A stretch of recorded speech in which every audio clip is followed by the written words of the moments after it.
Welcome to episode 307 of In Touch with iOS, the show that talks about iPhone, iPad, Apple Watch, Apple TV, and related technologies. I'm your host, Dave Ginsburg, and we have Marty Jencius back on the show. How are you doing, Marty? It's been a long week. I'm glad to be back. This is like Funsville for me, especially with Ben and Jeff here, and you hosting it. You kind of move through things in a nice, good pace for all of us, and so I'm glad to be back. But it's been a crazy week. Me too. But it's good to have Ben Roethig back. How you doing, Ben? Glad you're back. I am fantastic. Good to hear. So glad you're back on the show. Last but certainly not least, Jeff Gamet is here. How you doing, Jeff? I'm doing great.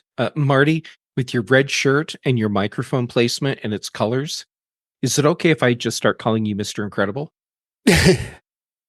That reference is lost on me, but go ahead. Pixar movie, The Incredibles, and the dad is Mr. Incredible. Their superhero costumes are red. with black and gold symbol on the chest, and you can see just enough of the microphone. Where it was like, I'm hanging out with Mr. Incredible. Thank you. I feel in good company. That is good. Let's go, and we are going to be talking about there's no beta yet. We're still waiting on that, but Apple did release another version of 17.5. I will talk about that. Going to do a little more discussion on iPads, including, we didn't really touch much on the 10th gen and the iPad Air, as well as a little debate on some of the things the Pro is doing and all kinds of other stuff. But let's just go ahead and dig right into the topics this week.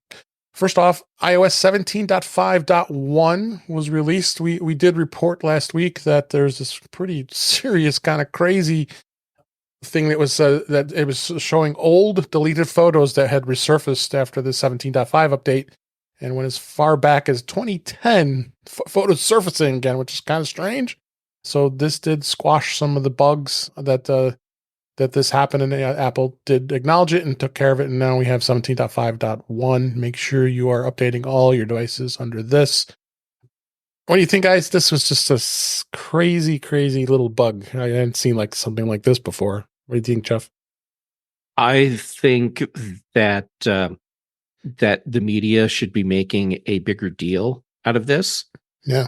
Because the idea and the trust that we have in Apple is that when you delete a photo from your iCloud photos, you have actually deleted the photo.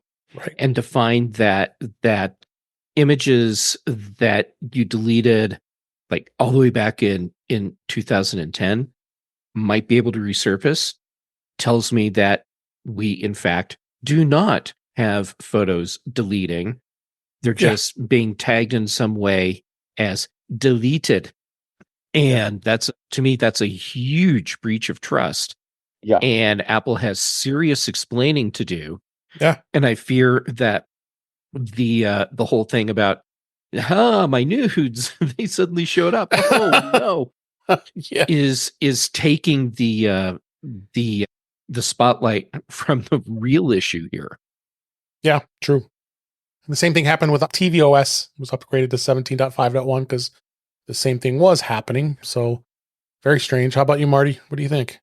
You know, I've heard the story extended. The first thing that we heard was it was all the not safe for work, the nudes that were coming up that were upsetting people. And then that sort of changed with how the story evolved. And the latest version of it that I've heard is that this was a on-device glitch. It wasn't that the pictures were hidden someplace and suddenly arose. Now, in my case, I'm a little disappointed because all of my nudes, when I did the upgrade, disappeared, and they were replaced. They were replaced by someone else's nudes. So it could be a bug or it could be a feature, depending on how you look at it. Yeah, Marty, I'm either sorry you got the photos or you're welcome. I'm sure Ben's worried about his nudes too and his photos, right? Yeah, I think the big story here. No, sorry, Ben. No, those surfacing would be a gift to society. But in all seriousness, as Jeff said, Apple has some serious explaining to do, especially since this is going back to like 2010. Yeah. They better explain why they still have these files, how this happened, and more importantly, why the F do they still have these files if they were deleted? Yeah, true. Even if they're just on device and not on cloud, they still have serious explaining to do on this one. Yeah. Yeah, the thing for me, the story was how quickly it went from nudes to just photos. And I mean, as soon as that came out, people started picking up and spinning it and spinning it and spinning it.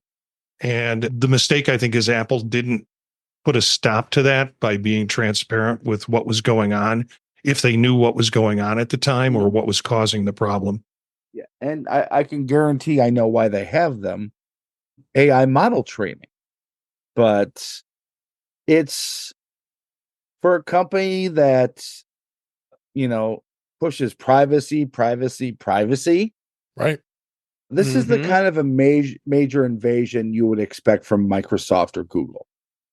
Yeah, I don't think Apple's going to be very straightforward to what happened. They fixed the bug. They're going to move on, and we won't be talking about this anymore. It's probably one that's going to end up happening. Yeah, so but we should be, but I don't see it happening.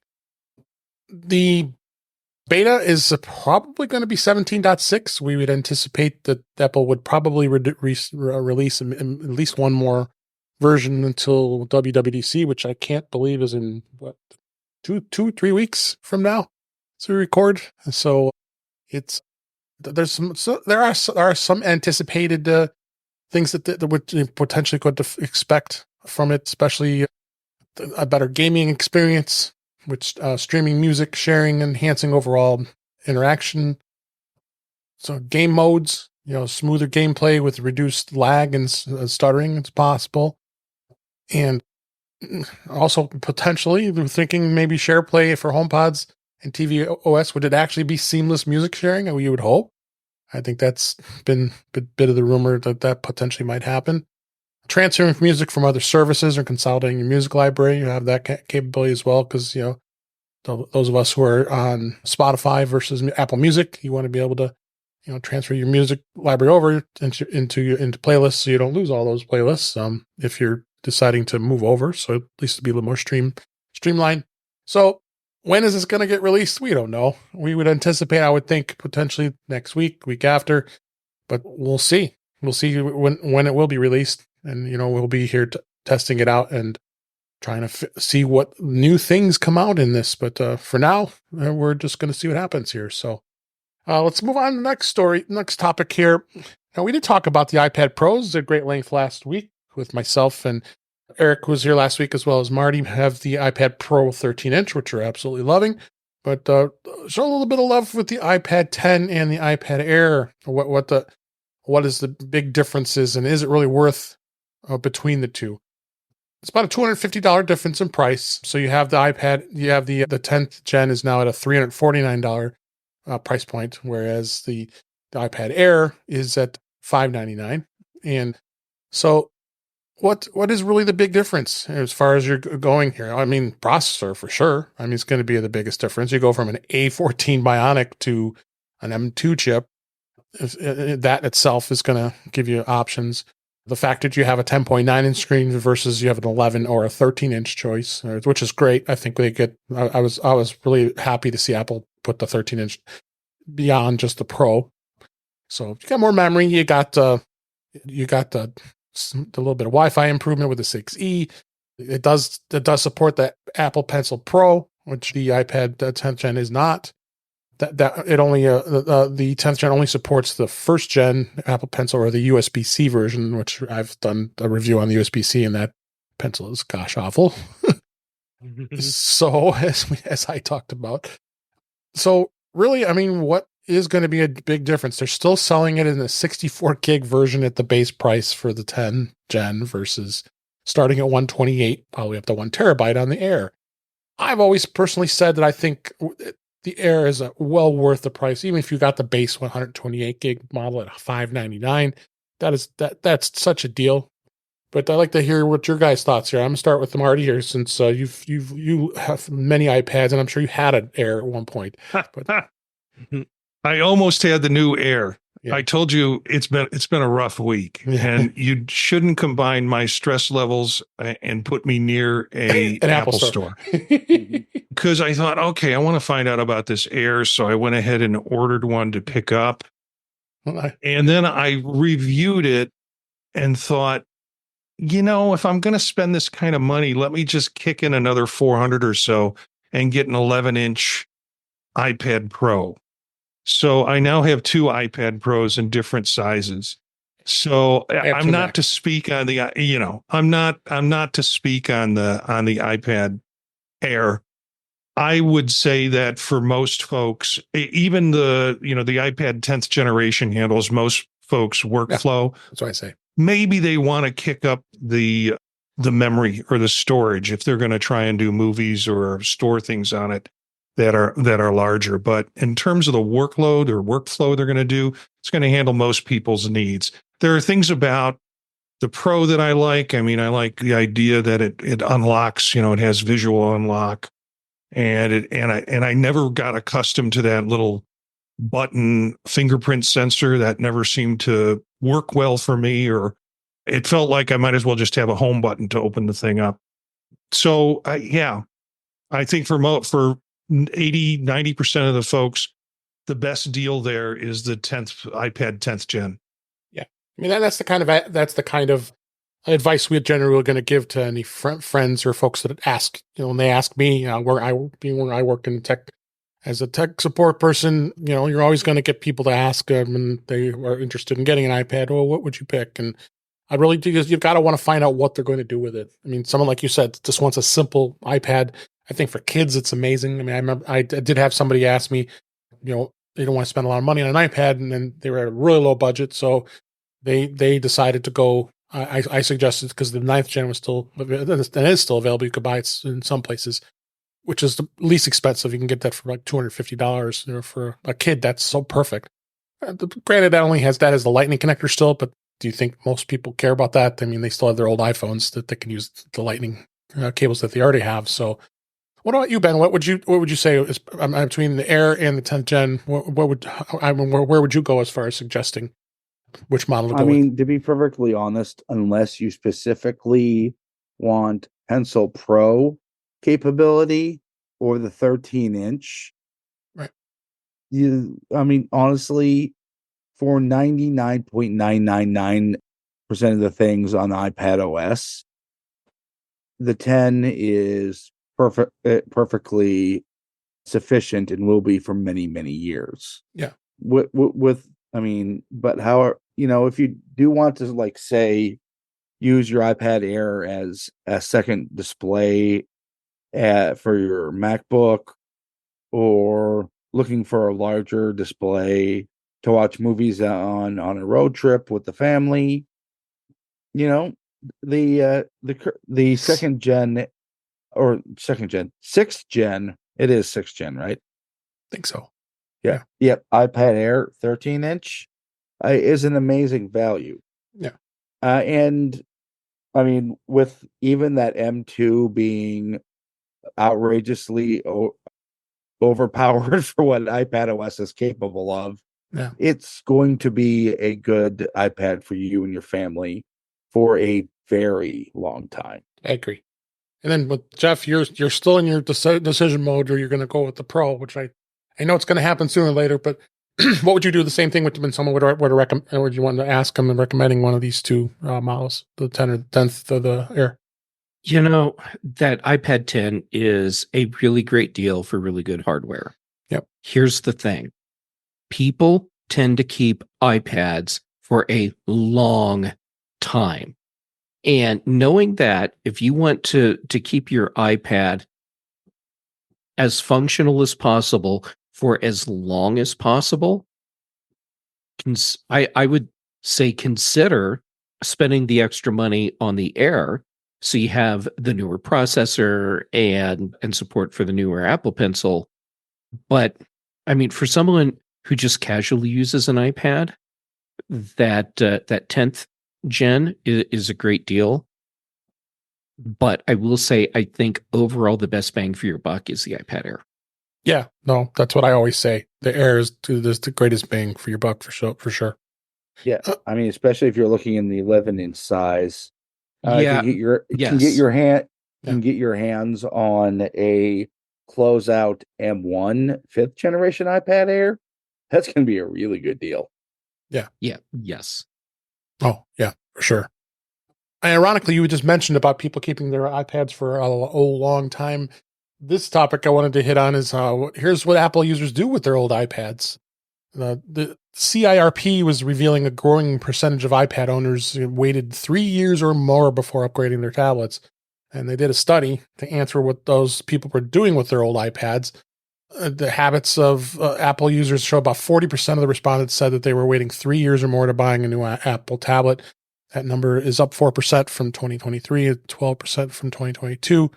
The report just shows what iPad users are doing with their old tablets once they upgrade to the new iPad, and it's notably different from what people do with their old iPhones. The large portion of the users was 36% said they keep their old iPad with a second largest group, 31% said they're giving it to a friend or a family member.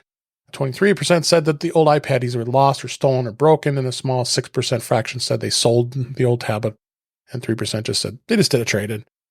So it is fascinating to take a look to see where people go with a lot of this stuff when it comes to this. And the trade-in values have been pretty amazing as of late. Apple's been very generous with their trade-ins. Of course, the older ones, you're probably going to get less and less. I mean, I've got an old, I think like a fourth gen or one of the really older iPad Airs that are pretty much. I mean, they're still getting like $100 for it. I mean, it still works, but of course, it only operates on that last one was like I think like iPad OS 15 or 14. So it's it varies. What do you think, Ben? What do you think? What the old iPads? But I think this is definitely an interesting stat here. Yeah, I'm not surprised. While you see some decent straight up trade-ins, you really don't see the kind of deals you see with phones on iPads. Yep. Also, I mean, they tend to be more consumption devices like reading the newspaper or Right. social media or watching videos on the go. That stuff tends to have a little bit more longevity on that bigger screen. Yep. And I would agree with the fact that the people are using it. The only disadvantage would be is with the OS as old as it gets, more and more apps are going to start becoming not supported anymore, depending on what you like to use. Jeff, you have an older iPad. You've been using it for a while, and we've always talked about this about the iPad and what you're going to do with it and what you use for. You've been using one for beta too. So, what do you think on this? Mm-hmm. Yeah, when my old 10-inch iPad Pro doesn't support iPad OS updates anymore, which is probably this year. Yep. Then I will hand it down.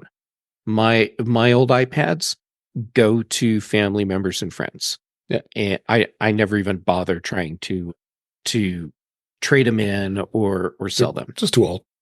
It's and the value that I get out of that iPad by handing it down, to me, is much higher than if I tried to sell it or trade it in. Yeah. But the thing with people waiting 3 years or more, I want to see what that stat looks like for 5 years and more. And I bet the numbers are about the same. Yeah. Yeah, I would agree. How about you, Marty? I mean, you're obviously you're upgrading iPads like us. No, I waited on mine, but I know you like upgrading every year pretty much. I traded a bunch in to get credit to be able to get the iPads I have now. I think I still have an iPad somewhere in my closet over here back. It's by now probably 3 times its normal size. So it has zero trade. It has black pillows in it. Has no zero trade-in values. So I kind of am viewing purchasing equipment from what is this going to get me in resale? So I'll put more money up front and get a better, faster car, knowing that someday it's going to return. It's going to give me a better return in terms of resale. Frankly, another reason that I upgrade a lot was what do I do with old iPads? I feed them to my dog. My dog went through a period of time that she started with iPhones and then worked her way up. That the way she'd get our attention is to grab them off the table and then run around the house with them in their mouth. I've had relatives come over and have their phones taken by the dog. I have invested more in replacing people's phones from that dog than I care to admit. So where do old iPads go? They go to my dog. Oh my gosh, that's funny. Before they're meant to go. I think we have a show title. This explains some of the rando photos that end up in my library. Yeah. They're clearly the inside of your dog's mouth. That's great.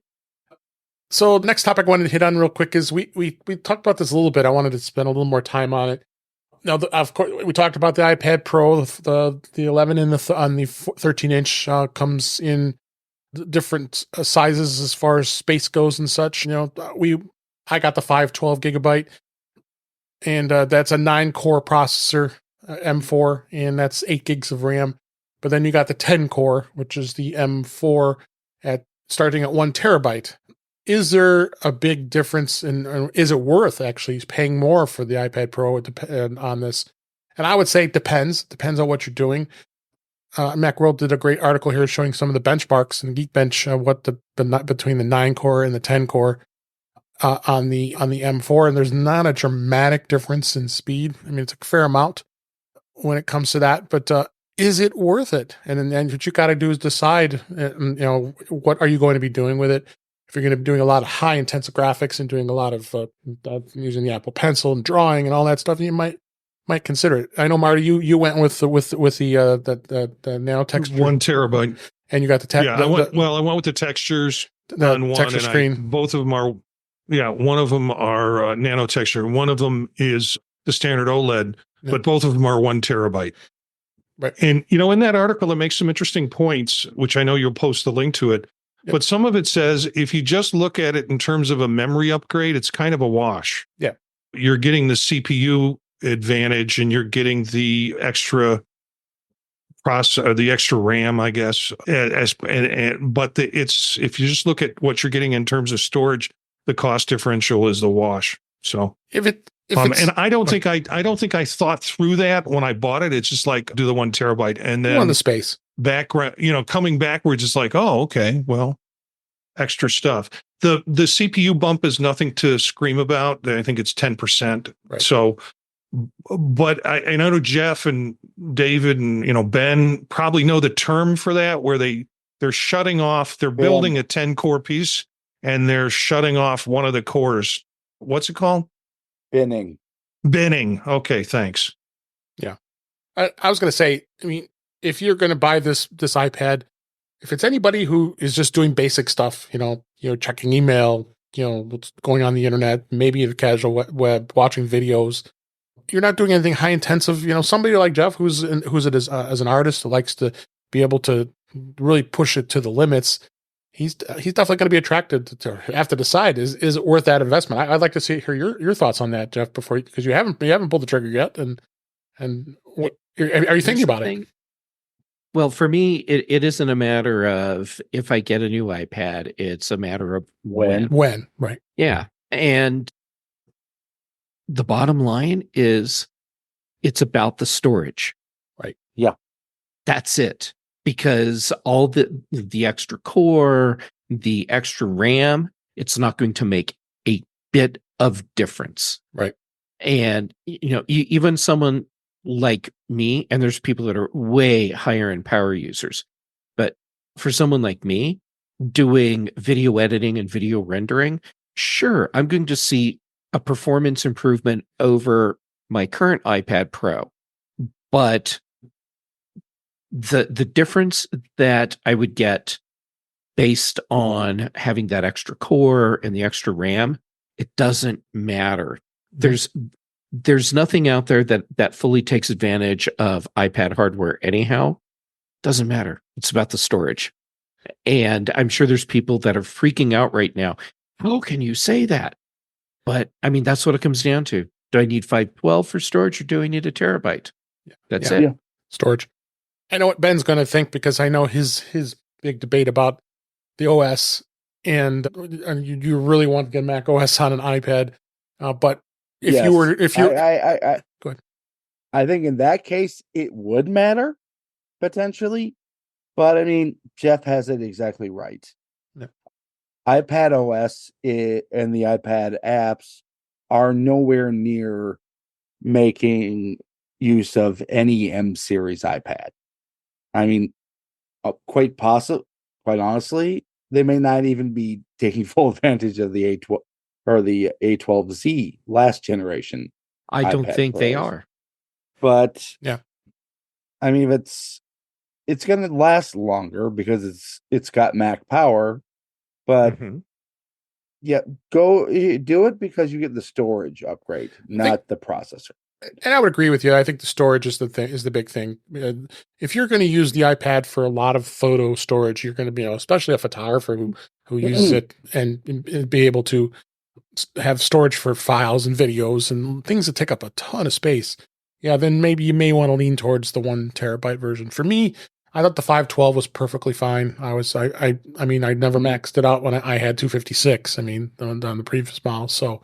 But yeah, it's interesting to hear your guys' all perspectives on this. I mean, I think it's pretty much all over the map. And I mean, I think the space is really going to be the motivational factor here, is whether or not, and not really be concerned about the processor or RAM here. So let's go and move on to the next topic here is Apple Watch bands. I'm always curious how people keep their watch bands clean. And you can imagine how much bacteria and all kinds of are on some of these watch bands. I mean, hey, we sweat, it gets all over, and it's interesting the way there's a recent study here. This article, it says there's some pretty home dangerous bacteria on some of these bands, and what is it? How is it safe, and how is it safe to clean it? And they do go through some step by steps, and there's a lot of don'ts. Don't clean the band with an abrasive cleaner or cloth. Don't use Clorox wipes or alcohol, because that's especially with leather and the fabric bands. Don't soak leather bands in water or cleaners, and then don't use hydrogen peroxide. The best thing to do is use like microfiber cloths or similar. If you get Clorox wipe, it should be only like about a 70% alcohol only. On the Solo Loop, the sport band, because I sport the Solo Loop, I really love it, and it's but sometimes it gets dirty. I've also found that maybe even using a little bit of soap, you could use like an old toothbrush and scrub the band and stuff. So, Ben, what do you think about cleaning bands? Have you done that before? Is there a thing you could think of that be different to what they're saying here? I have made some futile attempts to clean my bands. Yeah. But to be perfectly honest, unless you're dealing with a nylon band or a metal band, if you have something like my knockoff nylon loop here, what was the old saying? Resistance is futile. Yeah, because the knockoff bands, you pretty much just have to. Yeah, you pretty much have to replace once it gets to a certain point. Yeah, which I have had to do with this. My Solo Loop actually got stretched out enough that it was too big at some point, but then it was already a good size because I have a pretty good size wrist. So, how about you, Marty? Have you done any cleaning with your watch bands before? Anything you would suggest that you've tried? Well, it's funny this topic has come up because I'm switching from the darker winter bands to the lighter spring and summer bands. And I particularly use the single loop band, but sometimes it gets hot and sweaty. Right. With a lighter band, trying to clean those because they'll get dirty, as you know. I will do like a toothbrush and a little bit of abrasive. Sometimes with the cloth bands, I'll do all the things that they say you shouldn't do. Soak it in OxyClean for a while. It says in the article specifically, don't soak it. A lot of the articles seem to be focused on leather bands. Yeah, which Apple doesn't do anymore. Well, yeah, but I mean, Hermes bands, you don't clean your own bands if you afford those bands. You give them to the butler, and the butler cleans them for you. Yeah. So I will, I'll abuse my bands. Again, it's always I can always go and replace them if I need to replace them. But yeah, I clean them and then set them out to dry. And as I said, starting to look at the sun, starting to look at the summer, I switched to a lighter color bands, and cleaned them before I put them back on. Yeah. How about you, Jeff? Do you clean your bands? I do. I think I'm kind of out of control, I guess. So my silicone bands like this, I hand wash with dish soap. Yeah. And the dish soap that I have, it's like really mild. There's no perfumes or anything in it. And it cleans up bands like this really nice. Then my fabric bands, I have one of those mesh like laundry bag things. I throw them in there and I run them through the washer with the rest of my laundry, but then I air dry them and they come out great. And it's not a problem. My leather bands, I will wipe them down with the damp cloth every now and then if they're looking kind of grungy, and then I immediately dry them off, and that's it. My metal bands, I guess I haven't worn them enough. My metal bands, I do not wear enough. And his effects just went off. That was awesome. I've never cleaned them, and they look fine. They work fine. Other than get a little bit of debris from your skin, from your sweat and skin, that kind of stuff. I've seen that with those. The way this article reads, it reads, I don't know if you remember the old Saturday Night Live skit, Happy Fun Ball, where there's a whole series of warnings that you can't do, like warning pregnant women, the elderly, and children under 10 should avoid prolonged exposure to Happy Fun Ball. Do not use Happy Fun Ball on concrete. Happy Fun Ball contains a liquid core which, if exposed due to rupture, should not be touched, inhaled, or looked at. And then my favorite statement is, do not taunt Happy Fun Ball. And there's all these warnings of what you shouldn't and shouldn't do to clean your watch bands. And you have 4 people here who just abuse their watch bands and use dishwashing liquid and things like that. But Jeff, the suggestion that you did with the mesh bag, when I asked somebody in the Apple store that, they gave me that exact same suggestion. Just throw it in a wash. Yeah. So let's go on to the next topic here. Have you forgotten about the app action button on the iPhone 15? I kind of did. I know it's there. I programmed it with a different shortcut, but there's this really cool other shortcut that you can actually use. It's called the super shortcut. And basically what it does is it gives you action button that gives you all the extra toggled features that'll bring up a menu that allows you to be able to access all kinds of stuff without, because originally the action button was a on-off switch for to silence the ringer. That's pretty much all it was.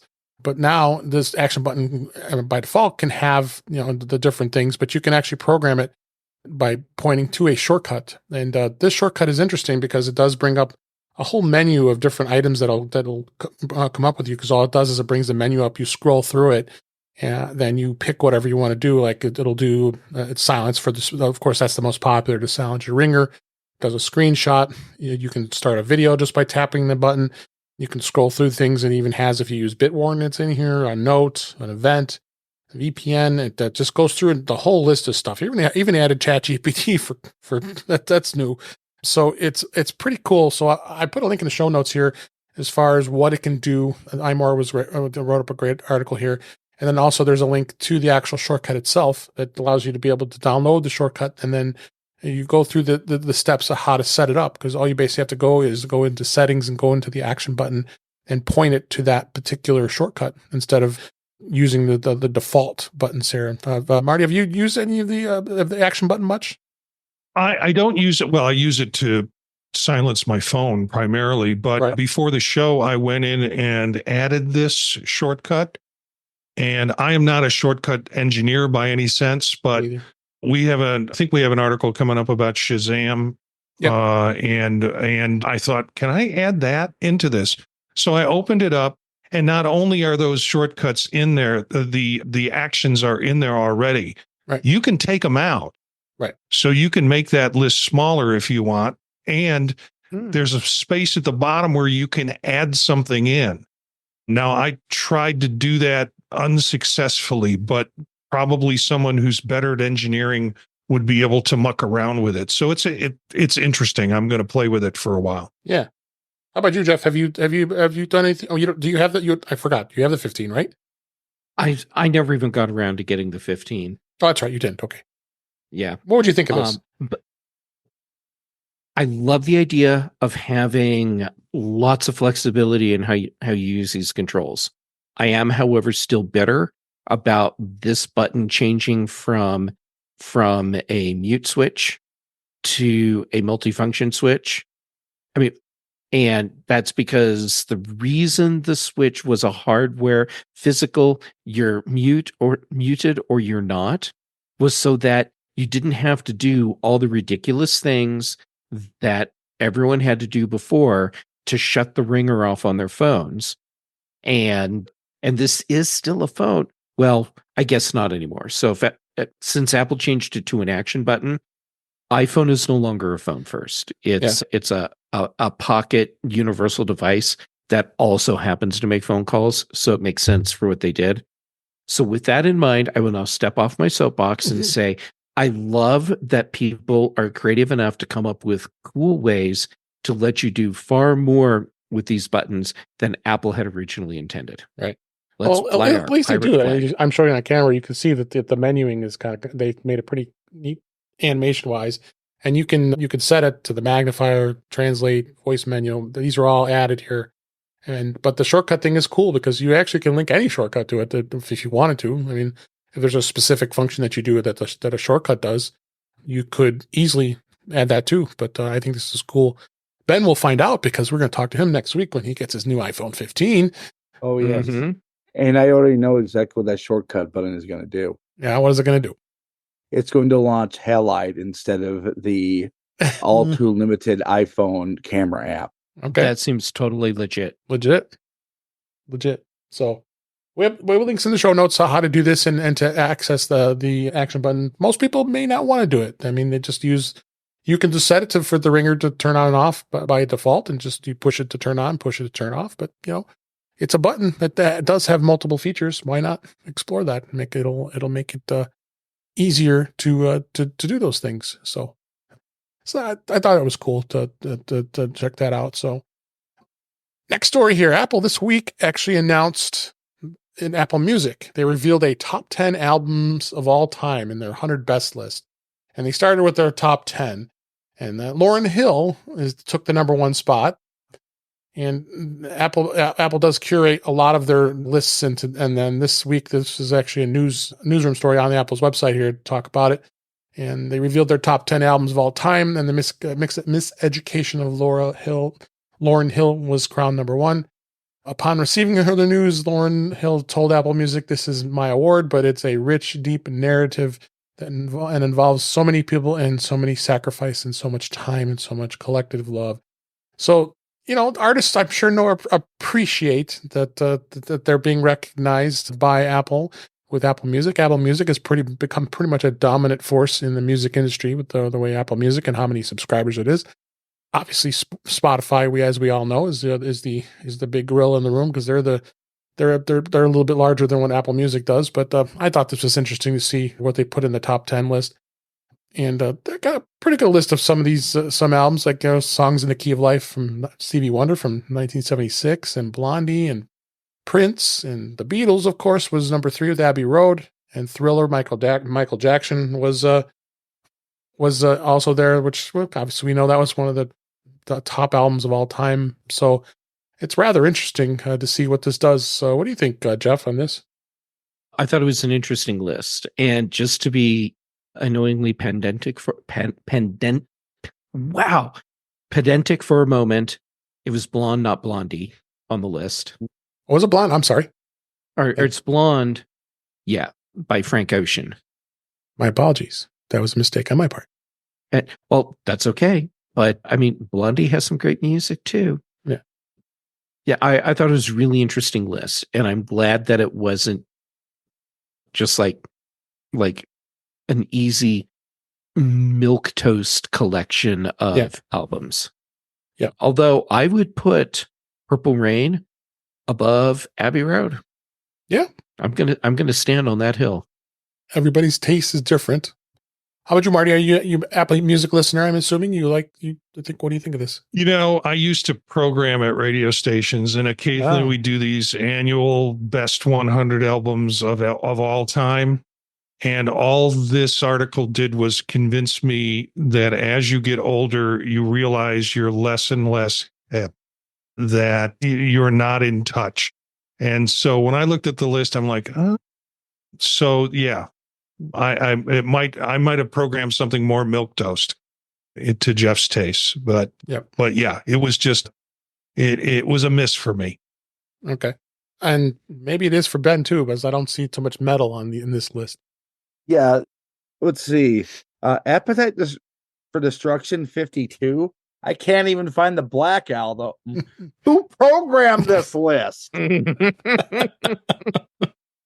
Yeah, and so I also put a link in the show notes to the actual Apple Music, because you can access Apple Music from the web and not have to use the music app. And it does have a neat little list that you can thumb through if you're signed into your account. And there's quite a long way, so it shows all the top 100s. But again, it's people's taste, and everybody has different tastes in music. But they obviously curated this enough that based probably on how much it was listened to and all other variables and factors. But no, I thought it was kind of neat to see what that was. I thought it was just their personal choices of, hey, we think these are the best albums. Is that what they said? I had thought it was. I don't know. Yeah, Black and Black 92, Old California 99. Yeah. Okay. Yeah. Yeah. These people hate rock. I mean, there's a lot that could have been on this list. As they say in the news release, the press release says Apple Music's 100 best albums is a modern 21st century ranking of the greatest records ever made, crafted by Apple Music's team of experts alongside a select group of artists, songwriters, producers, and industry professionals. So the list is an editorial statement fully independent of any streaming numbers on Apple Music. There you go. A love letter to the records that have shaped the world music lovers live and listened in. Okay. There's your... Is it inappropriate for me to say this is Apple Music's navel gazing list?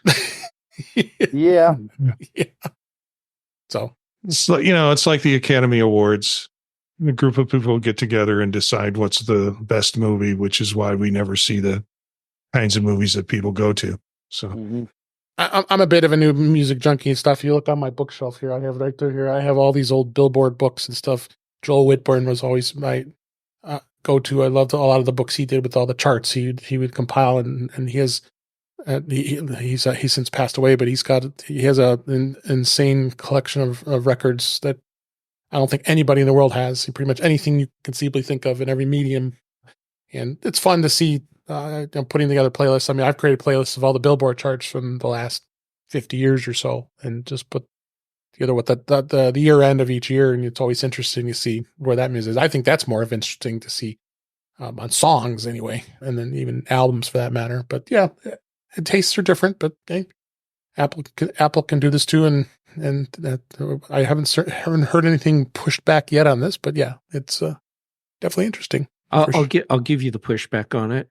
Okay. The logistics for how this works from a user friendly perspective is really crappy, because if you go to this in the music app, like on your Mac, it takes you to the website. The website is horrible.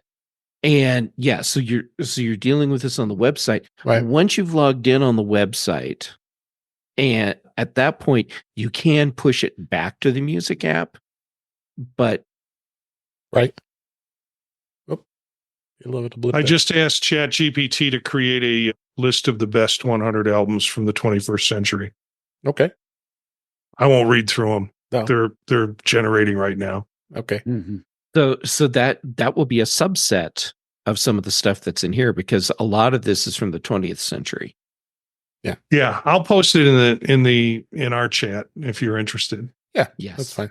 But let's go ahead and we will move on to that. So I did want to talk about the Apple Card. They did change. I reported this a couple weeks ago that Apple was going to be sending out new replacement titanium Apple Cards from the original 2019 batch. I mean, I've been an original Apple Card customer. I think a few of us here have been as well since July of 2019. So July of 2024 was the expiration date. They went ahead and they did change I noticed the other day I got an email saying that they're changing the expiration date already. So it's moved it up to 2029.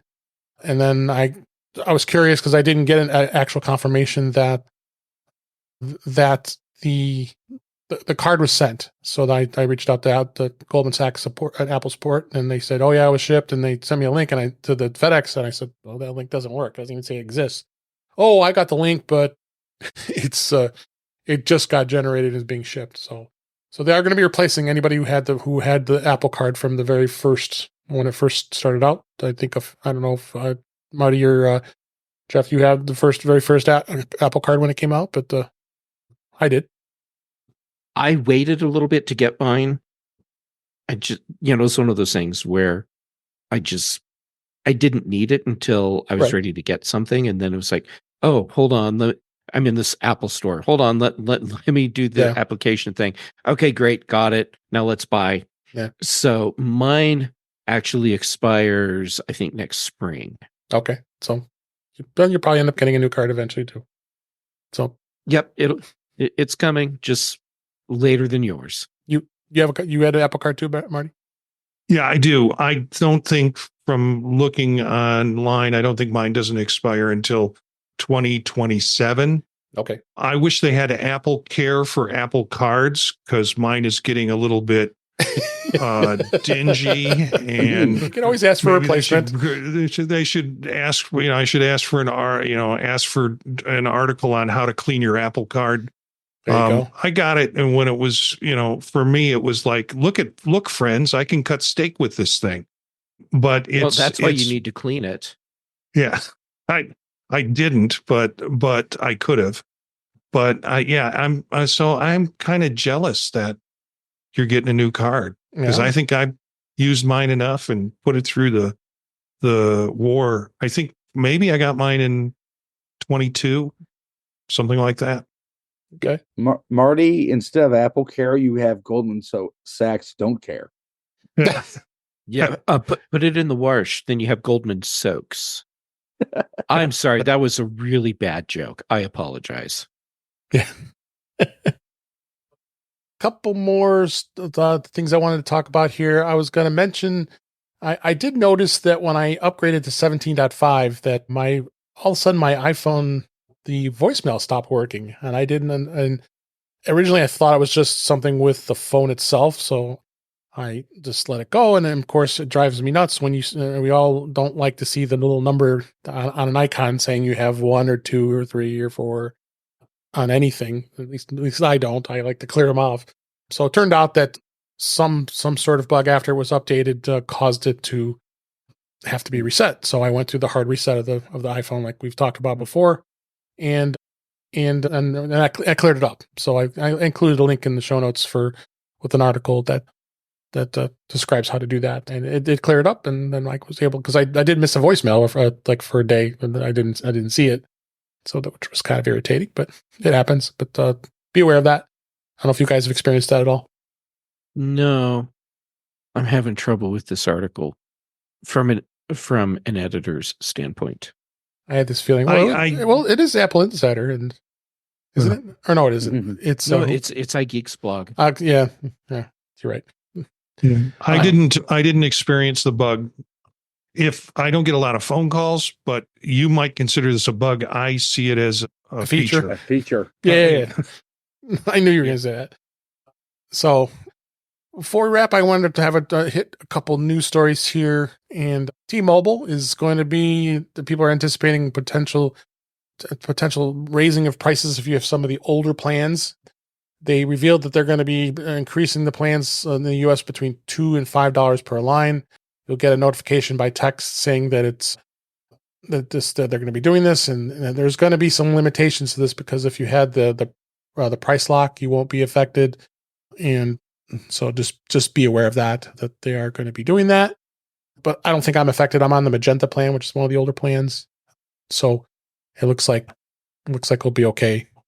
The other thing, T-Mobile, the one that relatively recently pulled a Darth Vader and said, the plan you have, we're changing it on you, which means your price is changing. Yeah, and I think they got a ton of pushback, so And they changed it back. and had to change it back. Oh, yes. They're like, sorry, that wasn't actually a thing. We were just doing some internal testing. Yeah, It wasn't that supposed was to. that was them. Yep. Yeah. Same thing with there's some lawsuits with Sprint, with the Sprint merger too. So, but overall, I've been happy with Sprint T-Mobile. A couple more here. Apple is increasing old iPhone trade-in values for iPhone 15 customers. It's going to be a limited time here. You'll be able to trade in when customers buy any iPhone 15 model in the U.S. and Canada. This was reported through Mark Gurman on Bloomberg. I definitely trust his wisdom on this stuff. Currently, you're going to be able to get, if you go up to a 14 Pro Max, they're still giving up to $630 for that, and then $520 for a 14 Pro, and all the way up. They're still taking trade-ins of even the third gen of the iPhone SE for $160. I mean, the 13 mini, it's $270, but I think it's worth a lot more. A lot of those mini customers out there who want to keep on their phones there. But this is good to see. I think the trade-in values have really, I mean, I got a pretty good amount when I traded in my iPad Pro M1. I got pick up about $385, which was pretty great. So I think they've been doing really good things with the trading values here with their products. The same thing with Macs too. Yep, this sealed the deal for me getting the 15 Pro Max. Yeah, and finally, I wanted to hit this one story. And Marty, you mentioned this earlier, is about the Shazam app. It's now going to be supporting live activities for seamless background multitasking, and it is updated to 17.11, which will add that support. If you own a 15 or 15 Pro model or the 14 Pro, you'll now be able to keep Shazam's music detection running in the background via Dynamic Island while doing other things on your device. So that was what really was set up in 2022 when the 14 Pro got the Dynamic Island with the live activities. So this is kind of cool. It's going to stay in the background and be able to run. You had a comment you wanted to say on that, Marty, about the Shazam? Yeah, for me, my standard way of getting Shazam is to realize there's a song playing that's about halfway done. Then I have to unlock my phone. Then I have to find out where the Shazam app is. And by the time I get to it, the song's fading out and I don't get the song anyways. So the idea of having it potentially running in the background when I'm in a place where there's going to be music that I might not be familiar with, but might enjoy, it seems like a plus. Absolutely. Guys, Ben or Jeff, do you use Shazam at all? Not much for the exact same reason, but honestly, this is awesome in Apple. This is your own app. Why wasn't this available 6 months ago? Or a year ago? Yeah. I actually use Shazam a lot. Okay. And for me, it's, hey, yes, lady, what's this song? I do that all the time. And adding more features to make this more useful for more people, great. Should have happened a while ago, but at least it's happening now. Absolutely. Yeah.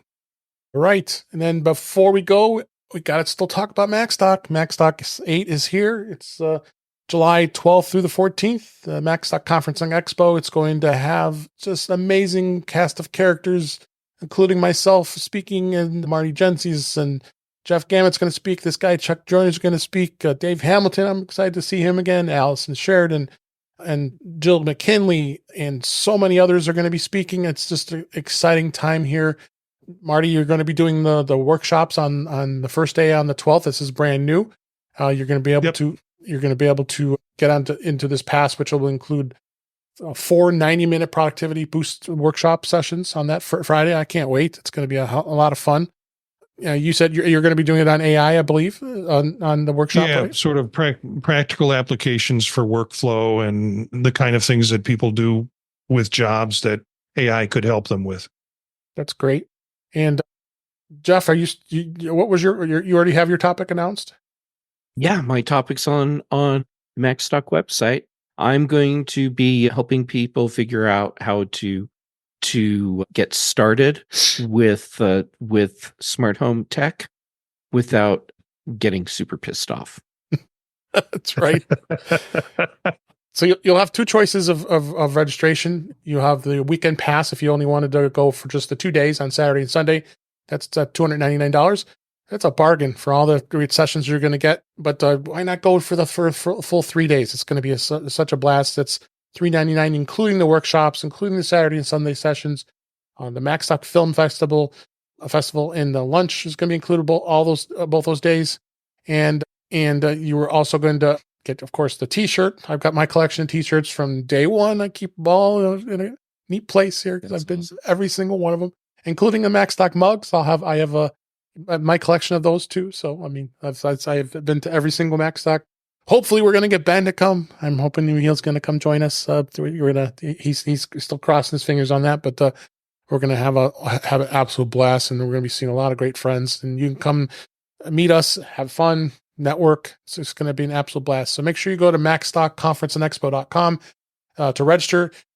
Because you're an In Touch with iOS listener, if you use the special code of In Touch with iOS in the coupon code box when you go to register, you're going to get $30 off because you're an In Touch with iOS watcher and listener. So be sure you use that code, and that means it will show that you heard about it here on In Touch with iOS. So come check us out. We're going to have a heck of a lot of fun here. So that's macstockconferenceandexpo.com, and we hope to see you. And it's going to be only, 50 some days left. Oh my God, it's 49 days.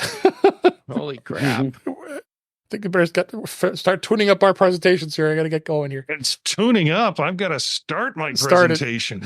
Okay, I'll admit it. I have to start mine too.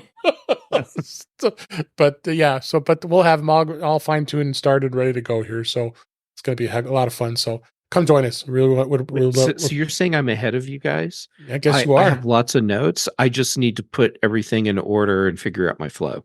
There you go. That's why we're all professionals Lucky when it you. comes to this. Yeah, you're ahead of us. So come join us. We would love to see you. And with that, let's go ahead and wrap up for this week. That's a wrap for this week. Please send your comments, questions, and suggestions to our email address, which is feedback@intouchwithios.com.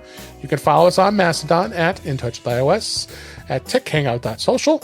Support the show by buying me a coffee at intouchwithios.com/coffee. We would really appreciate it. You can become a patron of the show by going to patreon.com/intouchwithios. We have 2 tiers available to support the show. We would really appreciate it. Make sure you like, share, and subscribe so you are notified when we are live streaming, which is Thursday nights at 8 p.m. Eastern Time, 5 p.m. Pacific, on our YouTube channel, which is youtube.com/intouchwithios, where you can watch the current and past live streams, as well as listen to past shows.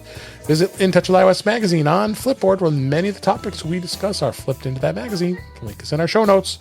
You can subscribe to the show in your favorite podcatcher, including Pocket Casts, Overcast, Apple Podcasts with transcripts, and many others. But better yet, go to our website, which is intouchwithios.com, where all the links to all the ways to listen to us is on that website.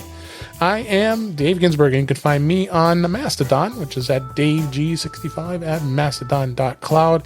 Marty Jencius, again, such a pleasure. 2 weeks in a row to get to enjoy having you here. I'm so glad you were here. And where can we find you? I really enjoy being here, and enjoy being with the great panel that you've got together. So you can find me at Jencius at mastodon.social. Also 3 different podcasts that I'm involved in. Circular Firing Squad, which is if you like this kind of chat, that's the process with Circular Firing Squad. Not about technology, but about counseling and life questions. And then Tech Savvy Professor I do with a colleague of mine on how to use tech in academic settings. And then the latest is Vision Profiles with Eric Bolden, where we have guests and take a look at the Vision Pro. Yeah, I saw you had Dan Wasick in this past week. He's been on the show before, and he's very support. I know he's a big supporter of Apple user groups, and does have great site Dan tutorials. Yeah, so it's great to go back and he's playing around with Apple Vision 2. So I actually ran into him at a user group, known him for a while, but ran into him at a user group, and we both had our Apple Vision Pros on. So we started a conversation around it. It's a great show. Great show. Thanks for being here, Marty. Jeff Gamet, so glad you're always here, and appreciate you supporting the show and being here and giving everybody all your infinite wisdom. Where can people find you? Well, I always have a blast, so thank you for inviting me and letting me continue to come back. All right, so social media. I'm Jay Gamet. I'm active on Mastadon, Instagram, and Threads. Excuse me. Then for shows, Tuesdays on Chuck Joyner's Mac Voices Live, here with you on Thursdays for In Touch with iOS.